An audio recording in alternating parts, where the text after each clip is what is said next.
Right. So who is going to give an introduction? Darvish, right? So we are here to give a case study on the topic, the semiconductors. Semiconductor is a device which is electrical conductivity depends upon relays between conductors and insulators.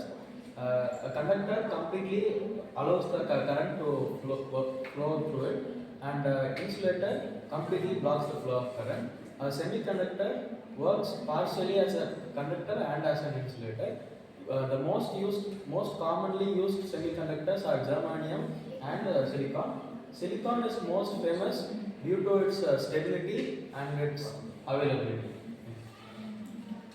Now we are going to see about the types of semiconductor. Types of semiconductor are broadly classified into intrinsic semiconductor and extrinsic semiconductor.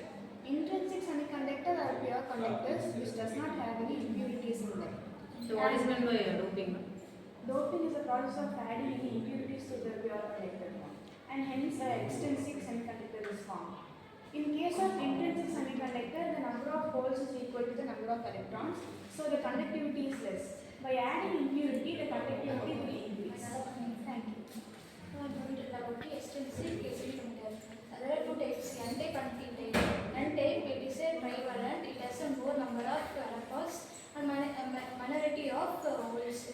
But in P, majority and electrons less minority. When N-type and P-type are joined to weight quantities, P-N junction.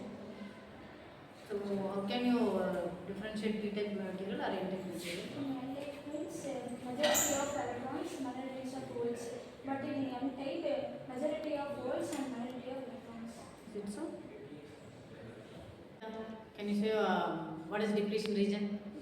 It is a region between P and junction where it resists the current flow. Very good. And also it is called as the barrier. Barrier potential. Barrier potential. Example 0.7 volt for silicon and 0.3 for germanium. Okay. So anyone can say what is bias? Bias is the application of external DC voltage to a semiconductor, like diode or trans. Diode and a transistor. Alright. So the next question is how can you differentiate the forward bias and reverse bias? Anyone? In forward bias, the positive terminal is connected to the P-type and connected to N-type, N-type. and its resistance is low.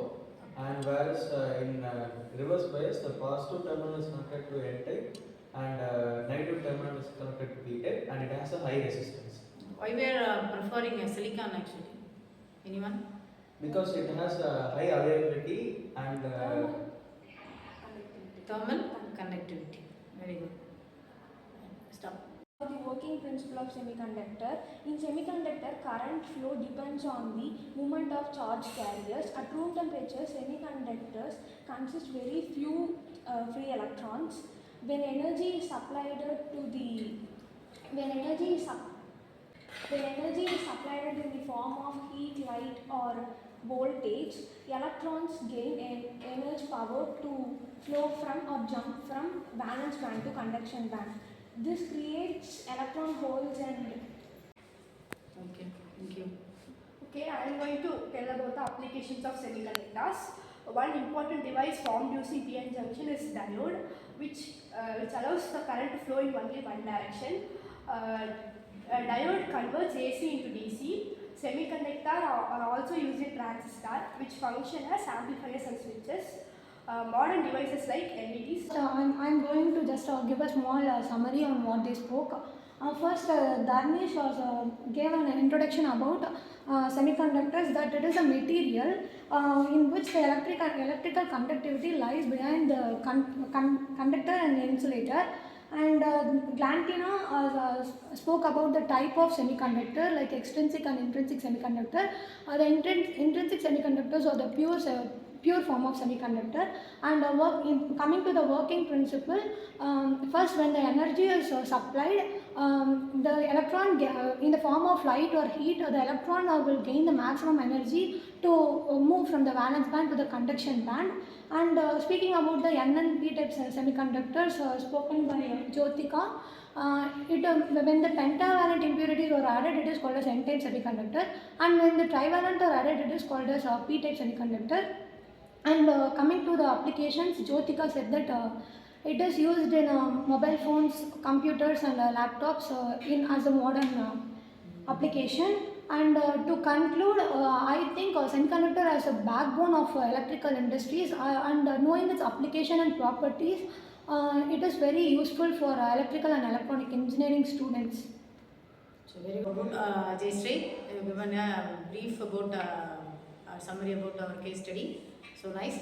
So guys, you are giving your knowledge through our case study, so which is useful to our viewers.